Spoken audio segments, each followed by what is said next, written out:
Very good morning, guys. Welcome to the online classes and welcome to the new session. I hope you are all doing good and following all the classes regularly. Stay home, stay safe, and follow the classes regularly and revise the concept thoroughly and try to solve the questions and try to solve the homework question by yourself without seeking any hint or by that. If you are unable to solve, then go for a hint. Okay.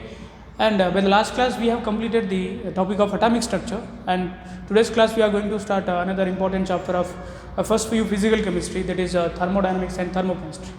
Now let's see thermodynamics and thermochemistry. This is a very important chapter in terms of weightage.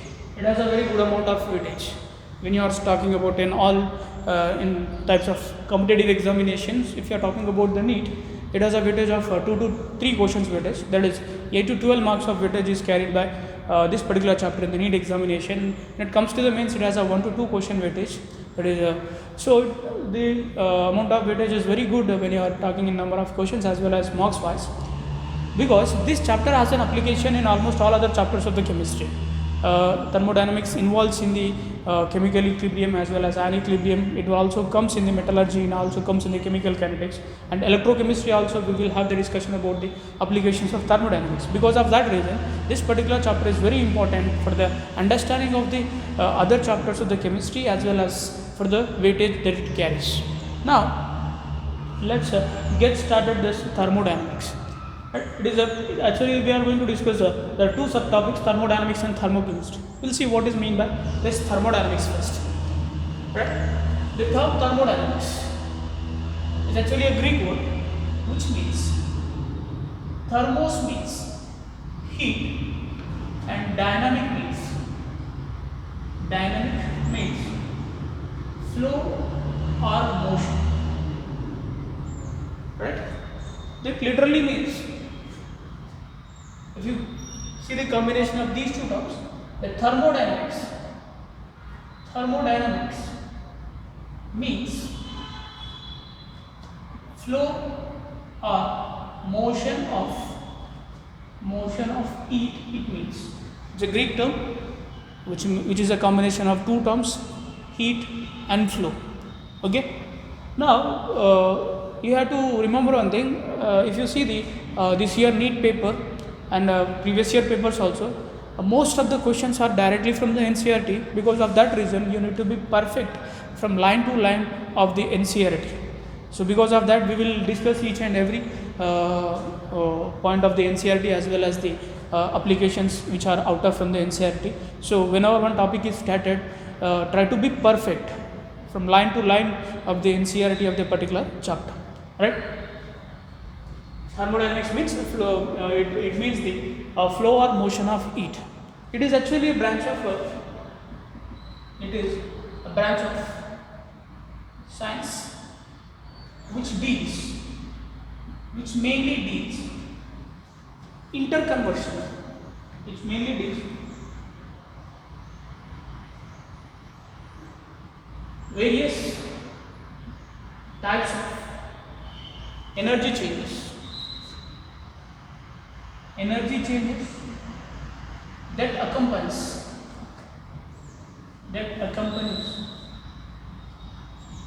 chemical and physical changes.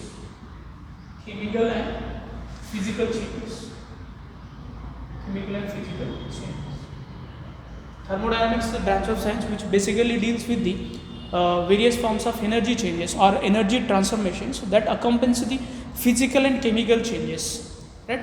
It is mainly concerned with. You can say it is mainly concerned with interconversion of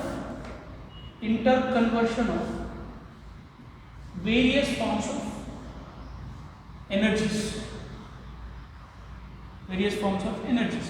Generally, we know that generally there are different forms of energy, such as electrical energy, mechanical energy, light energy, heat energy, right? there are different forms of energy. Energy will exist in various forms. So this particular branch of the science will deal with the how the conversion of one form of energy into the other form of energy will takes place, which will, as a result of these energy changes, they will lead to the certain physical and chemical changes, and it may basically concentrates on how these interconversions will takes place.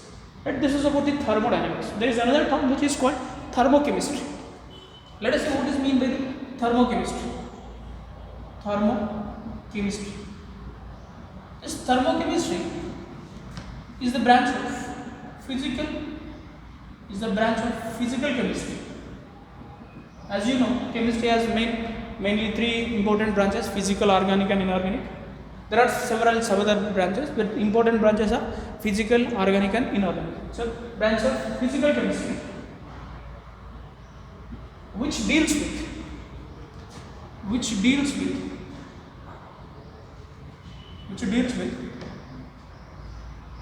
various energy changes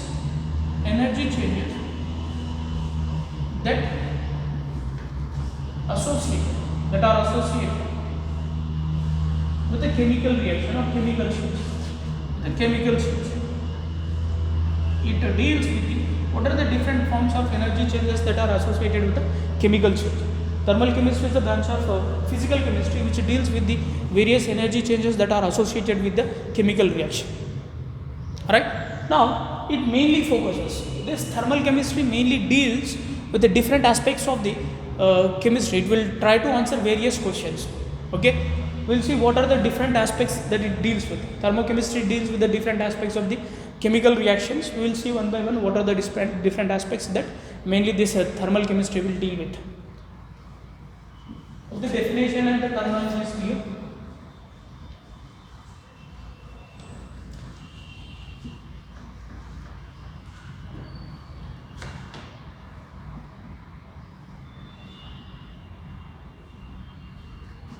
Thermochemistry mainly deals with the following aspects.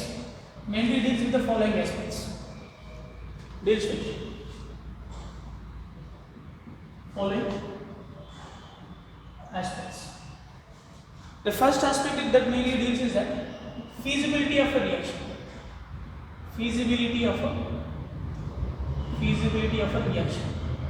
Let us see what is meant by the feasibility of a reaction. Feasibility of the reaction means when two substances are brought together, whether they will react or not. If they react with one another and that leads to the formation of a new substance, if that leads to the chemical change, we say the reaction is feasible. Feasibility is nothing but it tells us about the possibility of the reaction. Right? What is meant by feasibility? That is when two substances brought together, whether they react or not, can be determined from the application from the laws of thermodynamics. Right? If the reaction is possible, they say it is feasible. Suppose if you have brought two substances, assume that there are two substances A and B. Okay, when you brought them together, if they react with one another and leads to the formation of a product, we call this particular reaction is what we say. This reaction is feasible. This is a feasible reaction. That means this reaction is possible. Suppose if these two substances, even after, suppose you have brought another two substances, A and D. If there is no reaction at all, and what you say, this reaction is what? It is a non-feasible. What we say is it is not feasible reaction. That means this reaction is possible. It is a possible chemical change, and this is an impossible chemical change. Right? For example, if you want to take a practical examples of our chemical reactions, suppose if you brought two substances, let us take water and sodium. Suppose if you are bringing water and sodium together of one another, what happens? They immediately reacts. What happens? You will get, as a result of the chemical change, you will get sodium hydroxide and hydrogen gas will get. Half mole of hydrogen gas will get. Right?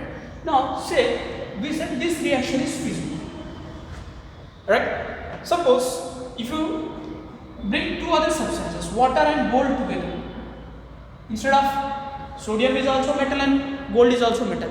When you bring sodium in contact with water, it immediately reacts and it gets converted into sodium hydroxide with the liberation of hydrogen gas. In the same manner, if you are bringing another metal, gold, atom with the water, there will be no reaction. Now what we say, this particular reaction is not feasible and this particular reaction is feasible, right? Now this is the meaning of feasibility. Thermodynamics is mainly, thermal chemistry is mainly concerned with the feasibility of the reaction. It tells us when you bring two substances together in contact with each other, whether they will undergo chemical reaction or not. If they undergo chemical reaction, we say the reaction is feasible. If they are not undergoing any chemical change, we say they are non-feasible reactions. These are the examples. We can give several examples like that, right? It tells us the reason why they will react. If they are reacting, why they are reacting. If they are unable to react, why they are unable to react. That we will understand from the laws of thermodynamics. There are different laws in thermodynamics which will help us to understand what is the actual mechanism involved in the in terms of energy. What is the actual energy changes associated in the reaction which are leading to the chemical reactions are spontaneous or non-spontaneous, right? This is the first aspect that thermal chemistry deals with, feasibility of the reaction. And the second aspect is that if the reaction is feasible, that means if the reaction is possible, then what energy changes are associated with, and what energy changes associated in the reaction. First of all, it sees whether the reaction is possible or not. It tells us whether the reaction is possible or not. If the reaction is possible, then what sort of energy changes are associated with that particular reaction can also be determined from the application of thermodynamics. Now, that means let us see what is meant by the energy changes. Right? When you are bringing two substances specially together, they may immediately react without any external force. We call it as spontaneous reaction. And some substances, even after bringing together, they won't react spontaneously. You need to initiate them. There are some reactions which will take place with initiation, and there are some reactions even though if you apply the external energy also they will not take places.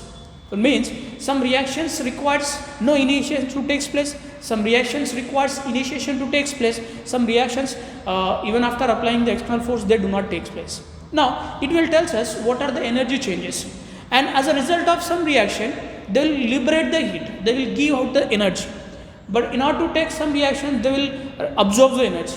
There are some reactions which will give heat out as a result of the reaction. There are some reactions which will absorb the heat to reaction to be taken place. So it will tell us whether the reaction is going to be exothermic or the reaction is going to be endothermic.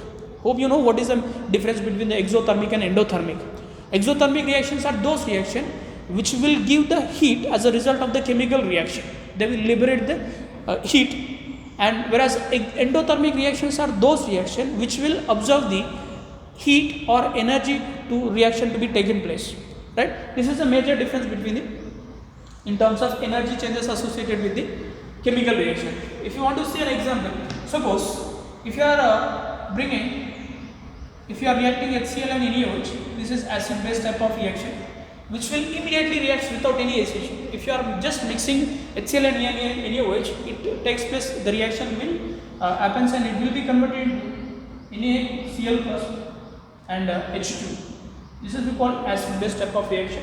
When acid reacts with base, always we get a salt and water. This particular reaction does not require any initiation. These are called as spontaneous reaction which will take place without initiation. And suppose if you are talking about another reaction, if you are treating carbon with water, this does not take place spontaneously. You have to provide the energy, right? You have to initiate it. You have to supply some energy to it. Then it will be converted into carbon monoxide plus hydrogen gas. Right? This is also a possible reaction which requires an initiation. Now, if you observe this reaction, as a result of this reaction of HCl and NaOH, heat will be liberated. The enthalpy change of the reaction, it is around minus 13.7 kilocalories.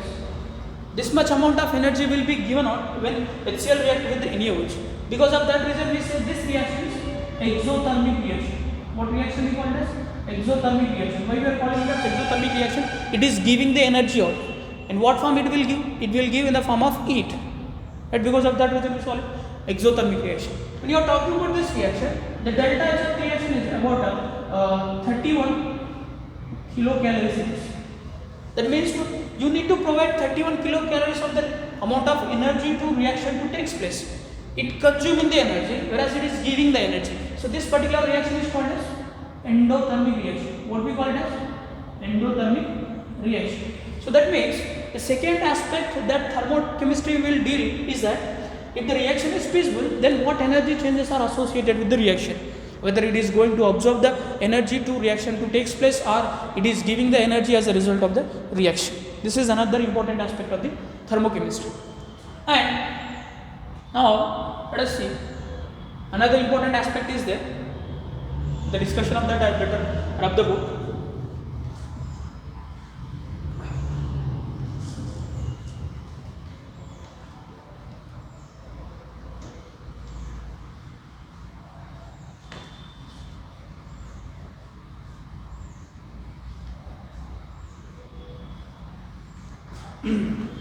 Another third important application of thermochemistry is that it deals with if a reaction is possible,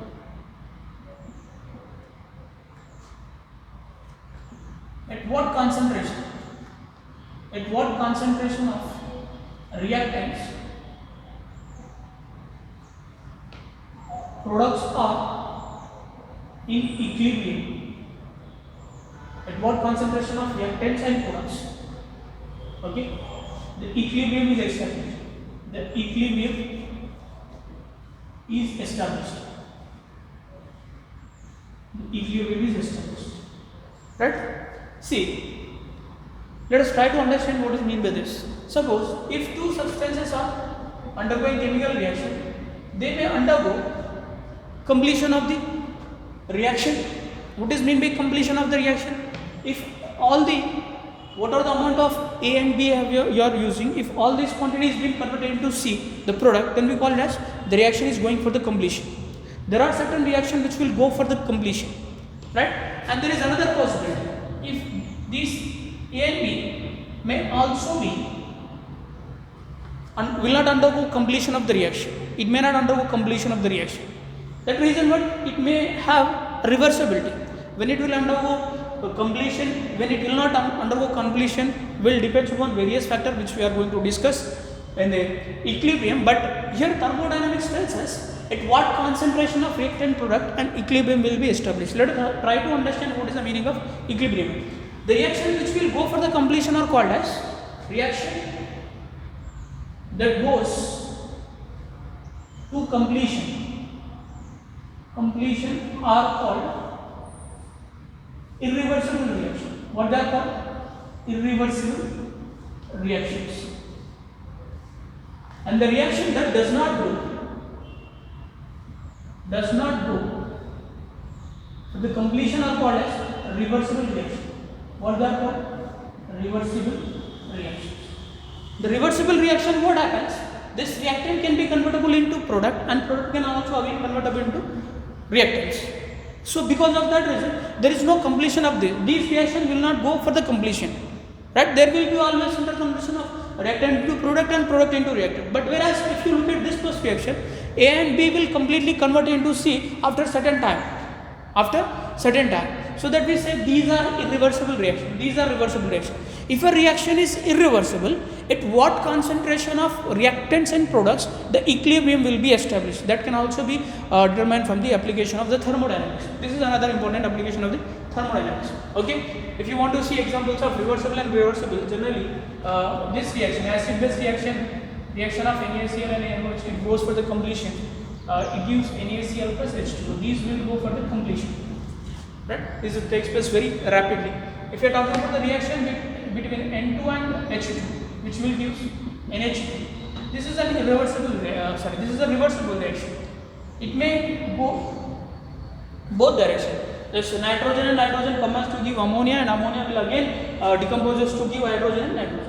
These type of reactions are called as reversible reaction. If a reaction is reversible, then there will be always an equilibrium at a certain point of time. Okay, at that point of time, what will be the concentration of it tells us at what concentration of this reactant product this equilibrium is going to be established. These are the main three applications of or three main aspects with this thermochemistry deals with, thermodynamics and thermochemistry deals with. Right now, how we will know whether a reaction is feasible or not, and how we will know whether reaction is exothermic or endothermic, and how we will know whether at what concentration this equilibrium is going to be established. These all things basically determined by the application of laws of thermodynamics. Generally, we have four important laws of thermodynamics, such as all this data can be predicted from the laws of thermodynamics. Okay, the general laws of thermodynamics that we are going to discuss is that zeroth law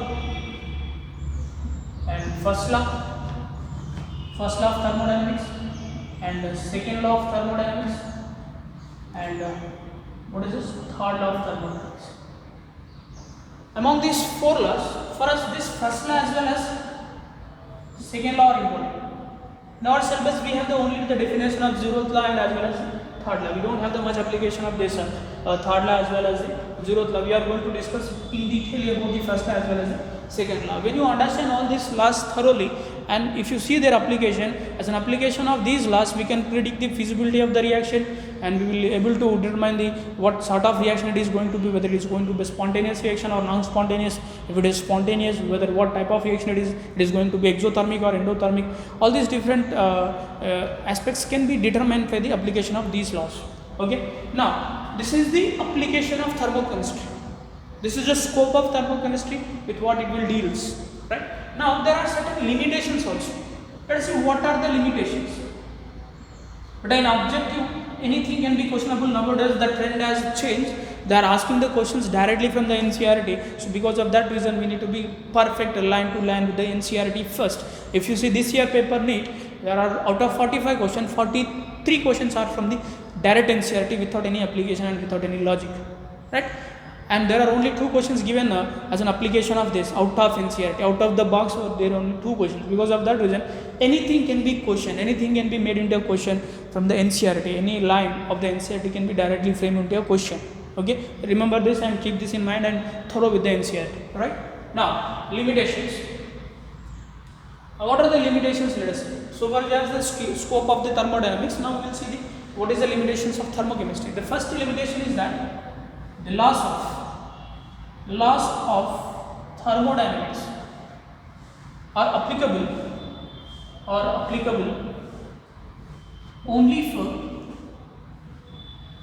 matter in bulk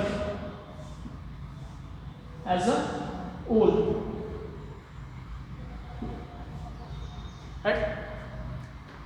That means the laws of thermodynamics are not applicable for individual particles of matter. The laws of thermodynamics are basically applicable for the matter as a bulk. Matter will be treated as a whole. It will not be applicable for single particles or individual particles of the matter. What is meant by this? Let us see. Suppose we are talking about the certain thermodynamics properties such as temperature, pressure, volume, etc. These properties will have a meaning, matter as a whole. Suppose if you are talking about the boiling point of water, it refers water as a whole bulk quantity. You cannot define boiling point for a single molecule of water, right? It will be defined for a certain amount of the water. Can you define boiling point and or pressure of a single drop of water? So this is one of the main limitation. It deals with only macroscopic properties. Macroscopic properties means the properties which are applicable for the large amount of substance are called as macroscopic systems, and the properties of these macroscopic systems are called macroscopic properties. Thermodynamics mainly deals with the macroscopic properties. This is one of the limitation of thermodynamics. Hope it is clear, right? All these properties are applicable for as a matter in bulk as a whole. This is not applicable for the individual particle of the matter. A single molecule or single atom cannot be applied. Right? This is the first limitation. And the second limitation is that it does not tell about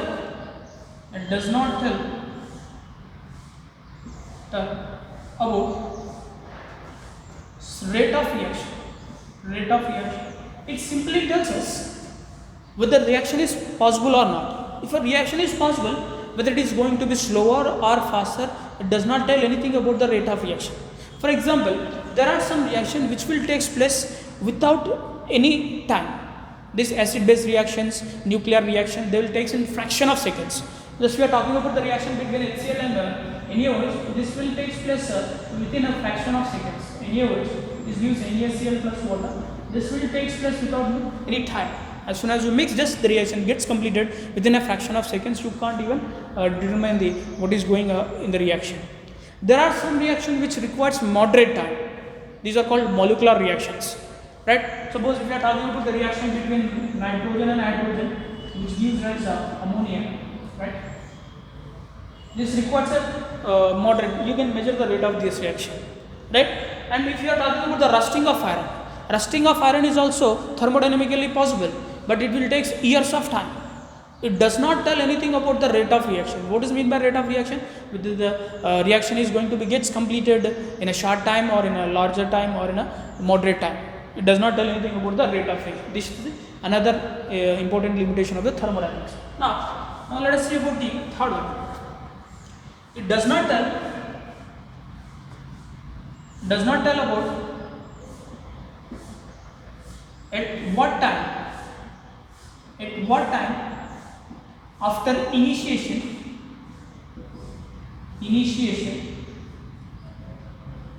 the equilibrium will be established.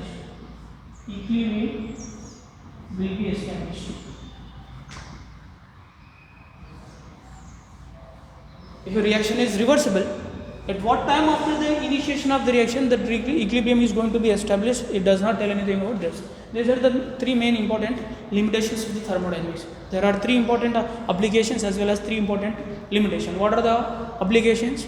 It mainly deals with the feasibility of the reaction. What is meant by feasibility? Whether the reaction is possible or not. If a reaction is possible, then what energy changes that it is going to be associated with. That means whether it is going to be exothermic or it is going to be endothermic. And another important application is that if a reaction is reversible, then at what concentration of the reactants and product the equilibrium is going to be established. Then when it comes to the limitation, the main important limitation is that the laws of thermodynamics are applied to the macroscopic properties only. That is, it is applicable matter as an whole in bulk state. It cannot be applicable for the individual particle of the matter. And the second is that it does not tell anything about the rate of reaction, whether the reaction is going to be fast or whether the reaction is going to be slow. It simply says that the reaction is possible or not, right? And it does not tell about what time after the initiation of the reaction the equilibrium is going to be established, right? This is about the brief introduction about the thermodynamics. We have seen so far what is the scope and what are the limitations of the thermodynamics and thermochemistry. Now let us get into the topic.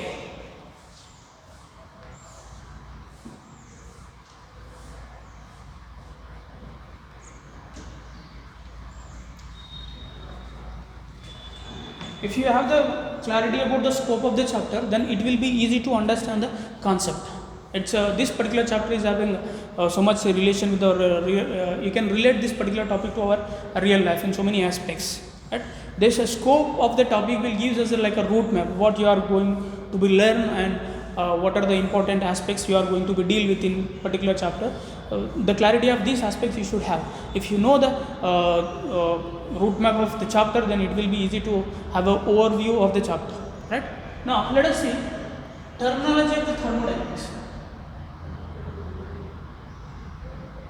Terminology, or we say important terms of the thermodynamics.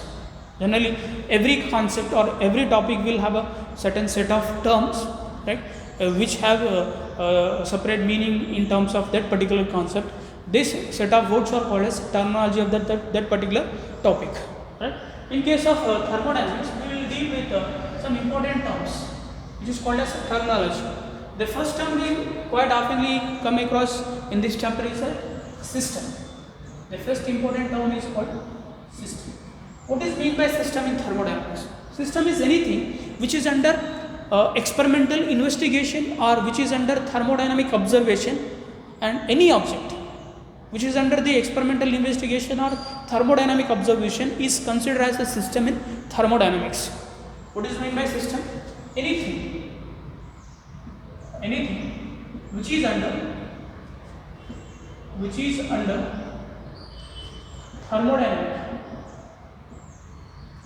thermodynamic observation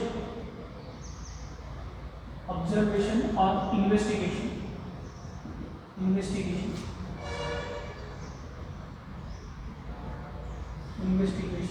is known as system, right? Now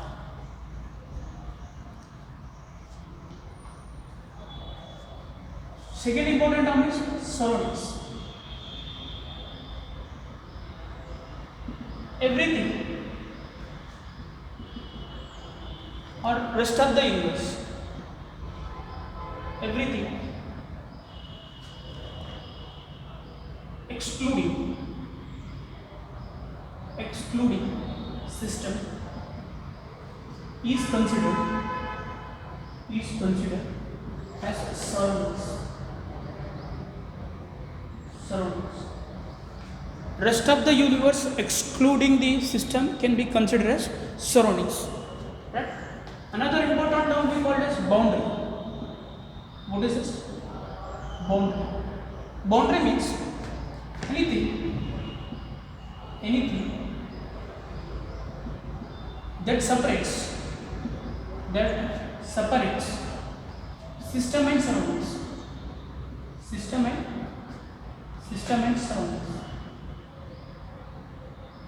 Anything that separates the system and surroundings is called as boundary. Now let us see what is being by this. Suppose if you consider this as system and this will be called as boundary, and the rest of the thing out of this system will be called as surroundings. What it will be called? Surroundings. Right? Suppose if I consider this room as a system which is under the thermodynamic observation, right? Everything apart from this room in this entire universe will be considered as surroundings. And what separating this room from the rest of the universe? The walls of the room. Then the walls of the room is considered as boundary. Anything which is under the thermodynamical observation is considered as system. Suppose if you are considering your book as a system, everything apart from the book will be considered as surroundings, right? Now let us try to understand some characteristics of this boundary, right? This boundary can be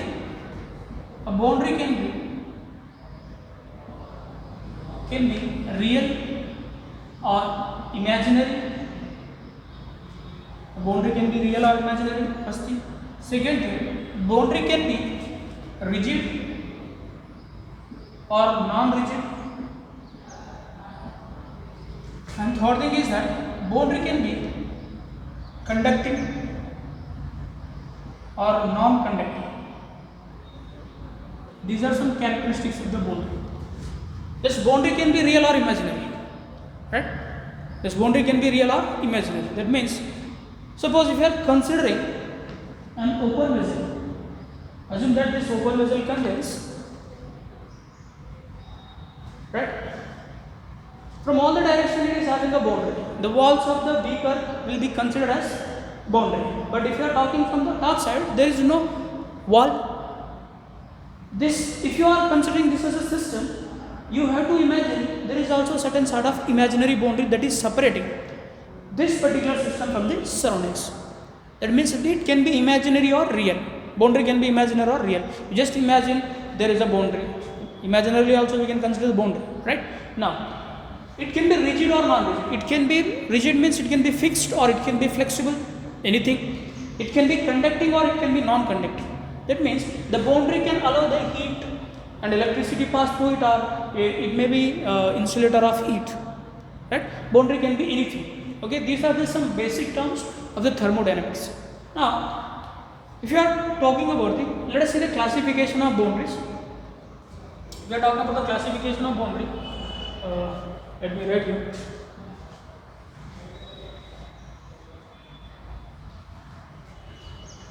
What are the main important characteristics of the boundary? Boundary can be real or imaginary.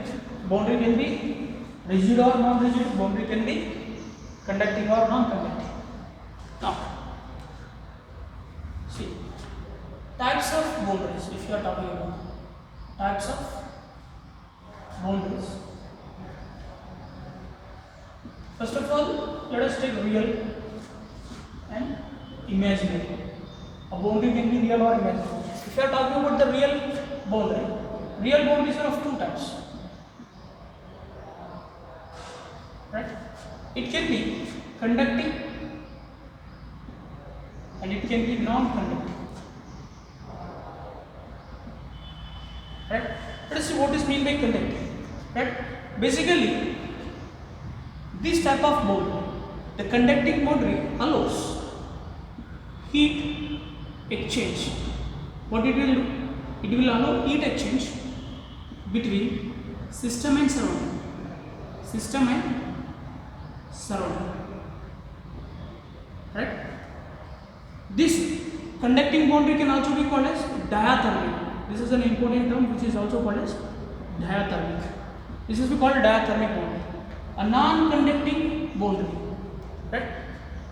It will not allow, does not allow heat exchange between system and surrounding.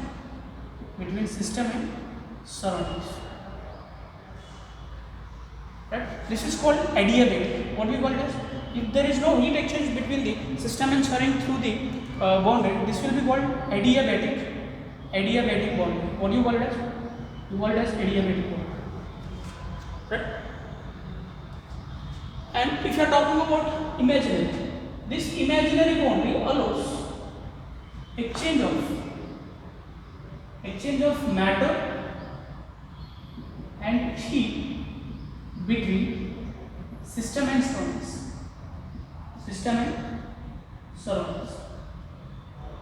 Are you with me? In case of these two, there is no exchange of matter in between the system and surroundings. It only exchanges the heat, right? It cannot exchange the matter, right? No exchange of matter. Here neither the exchange of matter nor the exchange of heat is allowed through the adiabatic boundary. This is the important characteristics of boundaries. A boundary can be real or imaginary. If it is a real boundary, it can be of two types, conducting or non-conducting. Conducting boundary allows the heat to exchange between the system and surroundings. It does not allow the matter to exchange between the system and surroundings, which can also be called as a diathermic boundary. When it comes to the non-conducting boundary allows only neither it allows the exchange of heat nor it allows the exchange of matter. And when it comes to the imaginary, it allows both. Since it is an imaginary, there is actually no real boundaries, so matter and energy can be exchanged between the system and surroundings. This is about the classification of boundary.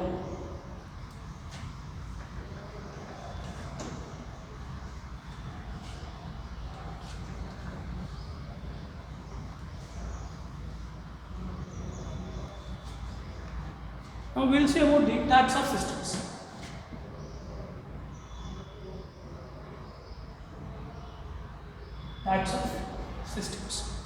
Systems can be classified into two types. Right? They can be classified based on boundary, and they can be classified based on composition. System can be classified based on the boundary as well as based on the composition. Right? Hope you have understood what is meant by system. System is anything which is under the experimental investigation is called as system.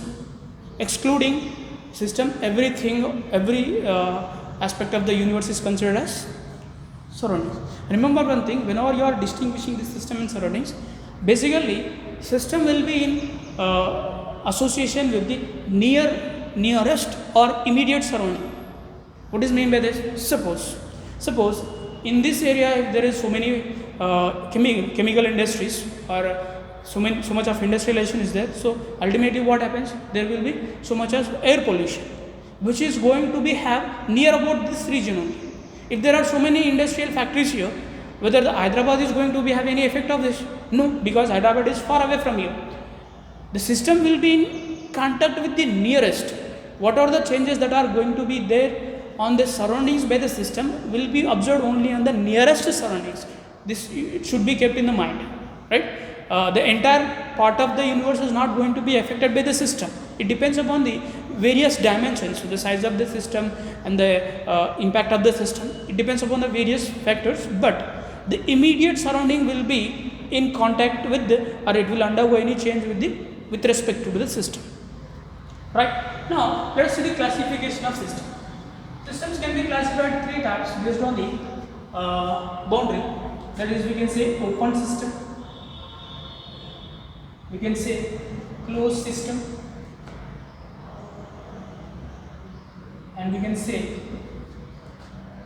isolated system. Isolated system. Based on the composition, systems are of 2 types. Right? That is homogeneous and we can say heterogeneous. Right? Now let us see what is meant by these different type of systems in the next class. That's all for this class, and we will continue this discussion of, because already we are running by the time. It is not going to be possible to discuss all these terms in detail, because these terms are very important for the further understanding of the chapter. I would like to discuss these terms in detail in the next class. Thank you.